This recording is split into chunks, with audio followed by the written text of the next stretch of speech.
The NFL season is now officially halfway over.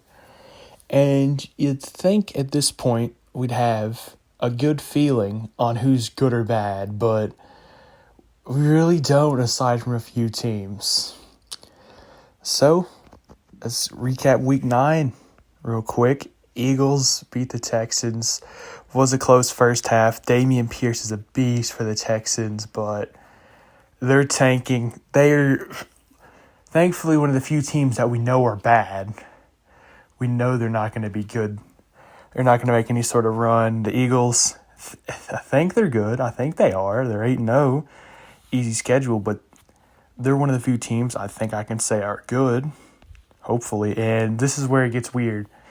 Chargers and Falcons, where Austin Eckler fumbled in field goal range when the Falcons had no timeouts. Falcons picked it up.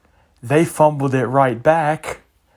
So the Chargers were able to get back in field goal range, kick a field goal to win. And this wasn't even it probably wasn't even the best 20-17 game this week.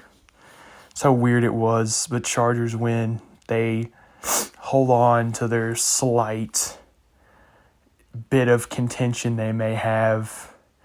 They're a lot worse than their record, but they have had injuries. If once they get everything back, though, they should be able to make the playoffs, and they don't. Many people said before the season, and I agree, that if they don't make it this year, you got to start turning heads to Brandon Staley, the coach, and Justin Herbert. I mean, it's not really Herbert's fault exactly, but he's 20 for 20 in his career. He's yet to make the playoffs, and yet he's supposed to be the best quarterback in his class. Well, Burrow made the Super Bowl last year. But anyways, yeah. Atlanta, all I got to say, just give the ball to Kyle Pitts more and Drake London. But they're 4-5 somehow. And this was the Joe Mixon game. The Bengals destroyed the Panthers. The Panthers did nothing till Baker Mayfield came in, and maybe he won his job back with that solid enough performance. So far, you've seen I've been perfect picking these games. So nothing's but 2 out of the ordinary. Joe Mixon, those 5 touchdowns, insane. Bengals are still a good team. They'll still make the playoff. They still got a chance. They just needed to get everything together. Hopefully they do now. But you know who doesn't have anything together? The Green Bay Packers. My goodness. I'm sorry, I thought they would be good enough to beat the Lions. I don't know why I thought that. It's now 5 losses in a row. Rodgers just hasn't been, he's won back-to-back MVPs. He's not playing like a certified bum exactly. He's not playing like a UConn quarterback the past decade. But he has not looked like 4-time MVP Aaron Rodgers. And he threw 3 interceptions. One of them, he boinked it off a dude's helmet, and he got picked off by Aiden Hutchinson when he was throwing a Bakhtiari. But the Lions did not play particularly good in this game. The worst defense in the league held the Packers to 9 points. If the red flags weren't already flashing, they definitely are. The red lights weren't already flashing. They are now. I don't even know who they got this week. Oh, yeah, they got the Cowboys. We'll look at that later. But the Lions, good job. You won. This may be the domino that gets you on a little streak here. People thought you maybe saw it this year. I did too. And hopefully this is the start of them, their turnaround, because I like the Lions. Packers, on the other hand, they kind of had this coming for, I don't know if you'd rather have another NFC Championship game loss or just suck. At least if you suck, you will have changes made. And the Vikings and Commanders, looks like for a little bit here, the Commanders were going to win this one and win 4 in a row would have been, I think. Yeah.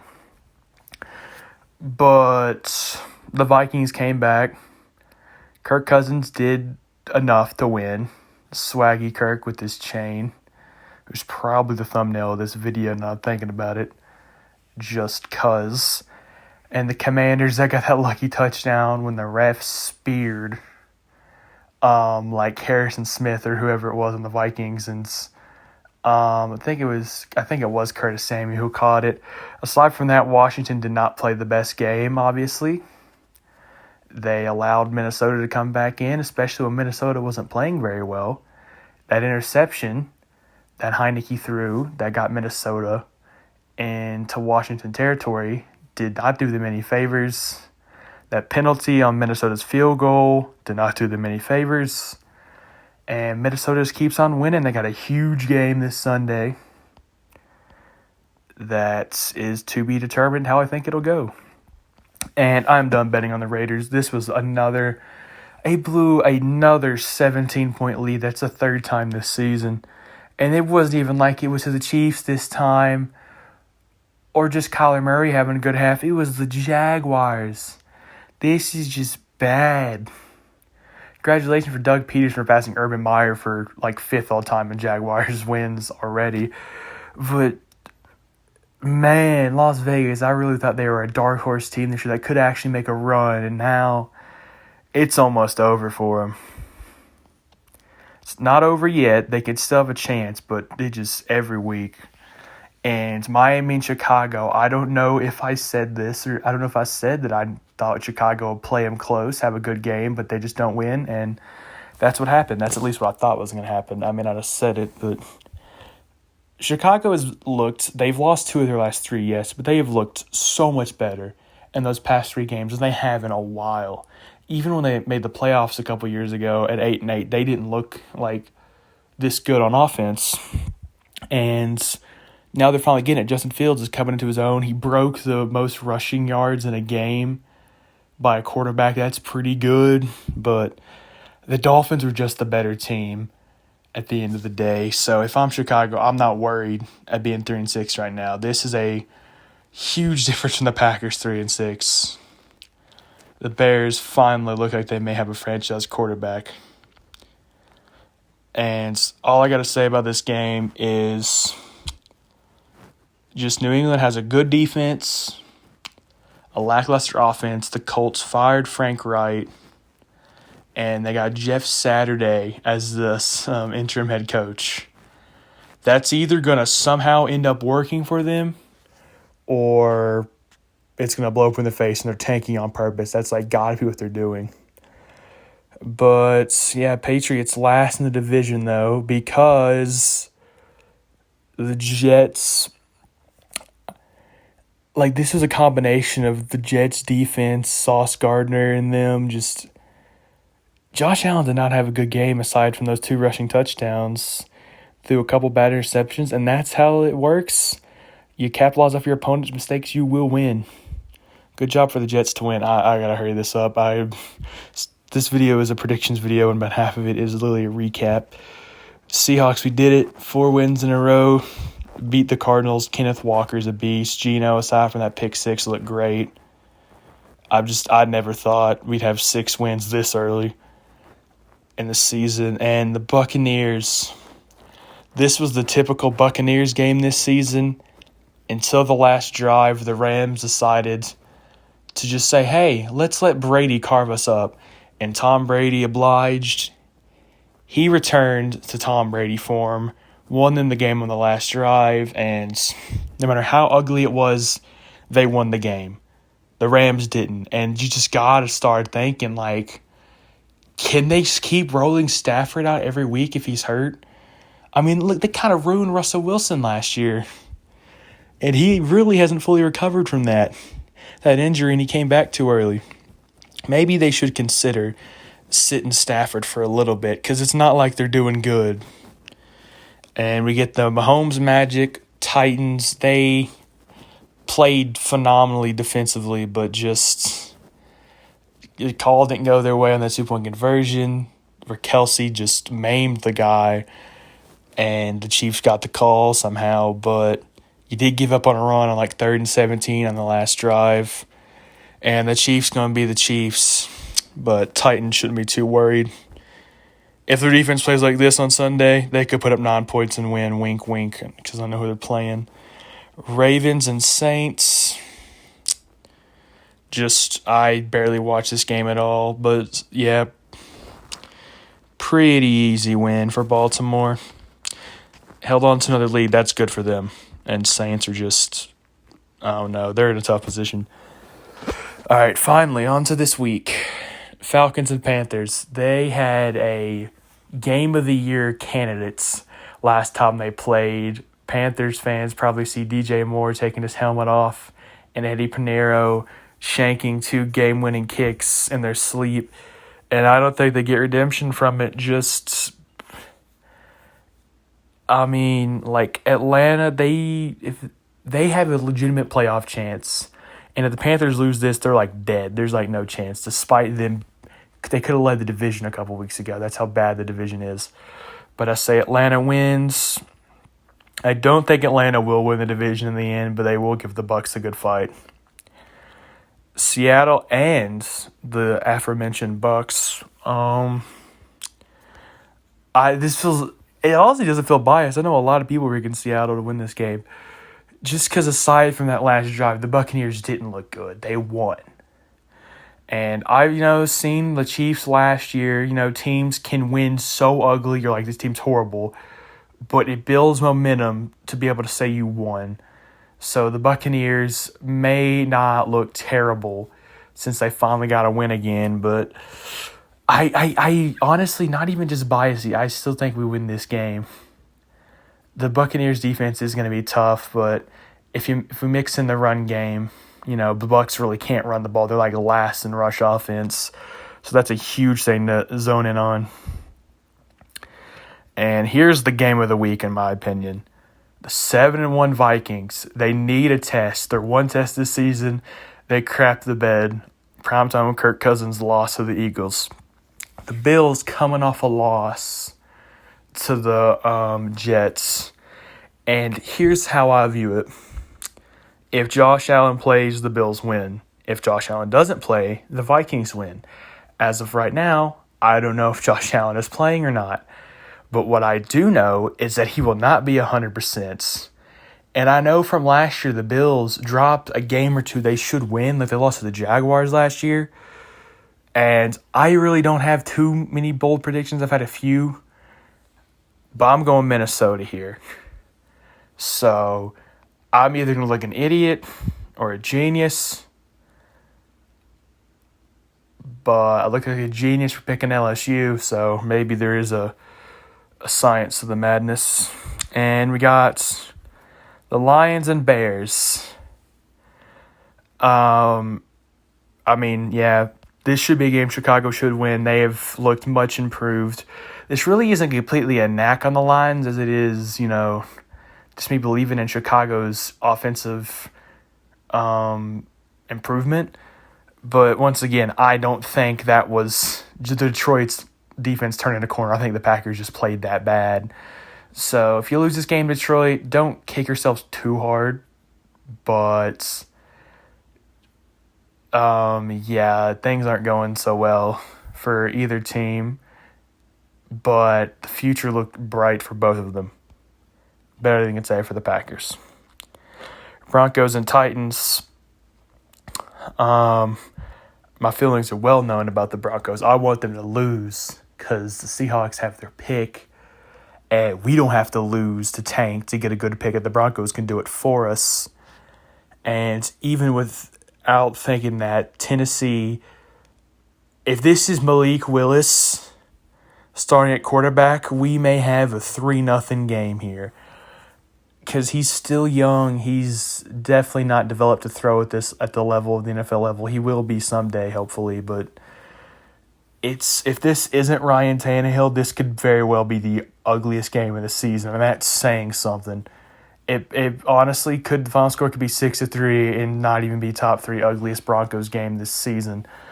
But if Denver wins, they prove me wrong. They've put 2 good games in a row together if they can win it. To be determined, though. Jacksonville and Kansas City, both coming off a comeback win, but one of these teams is a Super Bowl contender, and the other one is a bottom feeder. No offense to the Jags. They are slightly turning the corner. They're not the worst team in the NFL 3 years running. They stopped that at 2 years. And Kansas City they're too good. I mean, they're not as good as they were a couple years ago, but they're still going to, like, if they got Mahomes and Kelsey and Andy Reid as the coach, they're going to always be in the hunt to win it all. And Dolphins and Browns. Now, I won't be shocked if the Browns keep this close solely because of Nick Chubb. And, I mean, Jacoby Brissett's been okay this season. I'm not going to act like he's been horrible, but I got to give Tua props. He has proven everybody wrong. To be fair, he kind of has a absolute demon in Tyreek Hill, who is not human. He's out for blood. Everyone was saying that Mahomes carried him. We're wrong. Anyone said he carried Mahomes is wrong. It was definitely in the middle. But yeah, Dolphins win. This is funny enough about the Dolphins. They won 3 in a row to start the season and lost 3. No, they've won 3 again. But the only common denominator there is that Tua, missed those 3 games they lost. So I don't sense a pattern. And Giants and Texans are beginning the season. You had this marked down as a tank ball. Not anymore. Giants off the bye week. You got to think they're going to win this game. If they don't win this game, then the rest of the NFC East rejoices because they were right about them being frauds. But they should probably win this game. This would be a Giants thing, though, to win this in a close game just to get the win, But also, everyone's like, how is this team 7-2? But if so, props to them. They have turned it around. They were looking aimless for years. Saints and Steelers. This is a true tank ball, but the Saints do not own their pick. I don't know who it belongs to. Is it the Eagles who it belongs to? I think that is the Eagles who has their pick because they traded it up for Olave. And Olave is great and all, but you'd really like your pick in a season where you're bad to have a silver lining, and they don't. And aside from Olave, you really don't have that young piece to develop. Kamara's getting older. You're probably going to trade him. You may pull a Seahawks and trade him this offseason just to get the pick you lost. And the Steelers, who at least have their pick. And I'm going with the Steelers in this one, I guess, just because home field advantage. And I just think they're a good enough team to not be completely terrible. And that's not really a place you want to be. You don't want to be, complete mediocrity because you're not going to get a high pick and you're also not going to make the playoffs. But I think Mike Tomlin just cannot have a losing record.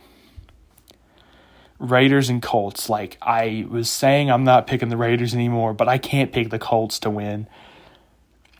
The two very, at least I think the Raiders can put up points.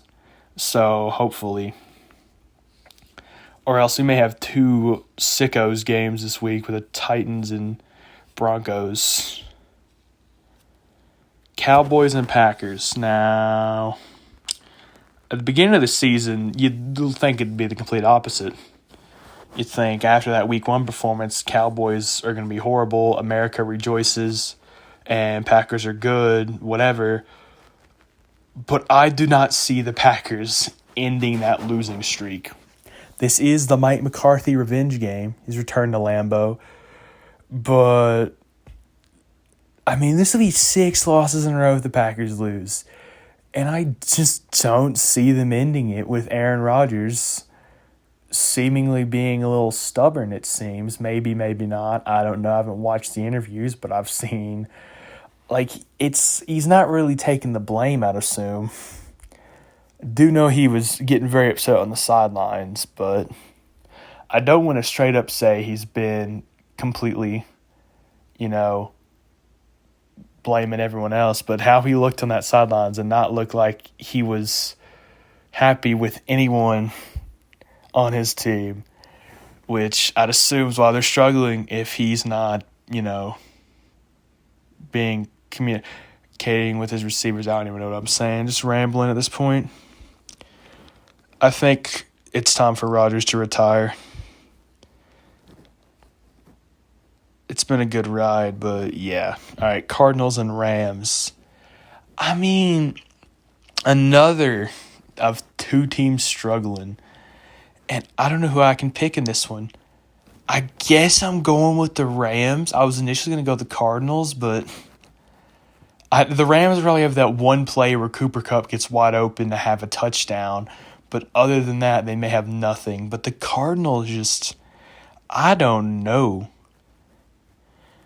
I don't know about either of these teams. The Rams win this one, they can get right back on track. If they lose it, it may be over for them.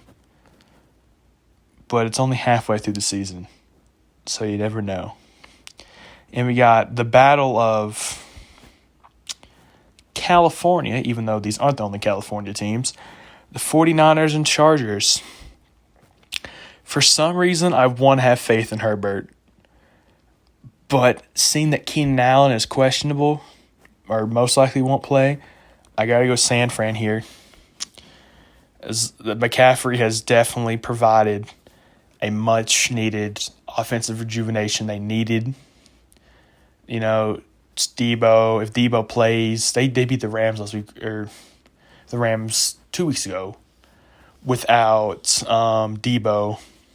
And I hate to say it because, they are in our division, but the Niners are looking like they're about to go on a run here. And then what a way to end the week with the Commanders and Eagles. It's not that bad of a game. It could have been worse, but I just feel like Monday nights should have, at the worst, a decent matchup. This just seems like an easy Eagles win. Now, watch you be wrong and the Commanders win, but I say the Eagles win this one easily, go to 9-0, and people still say they're not a legit team, even though you can only play on your schedule. And I think we got a nice, cool 28-14 game here. Don't know why. It's a nice, even score like that, and that would be the final score, 42. And yeah, that's what it would be. That's the end of the video, and I know that I just rambled off into space at times. I didn't say anything. I try and get better the more I do this, not to say the most random things possible about these games, but I'll see you guys in the next video. And yes, I know I kind of lied about the college basketball thing. None of them are really interesting, aside from the TCU game. They got lucky, but Louisville lost to Bellarmine. Good for them. Maybe a video on the Gonzaga-Michigan State game if it's good. Have a great day.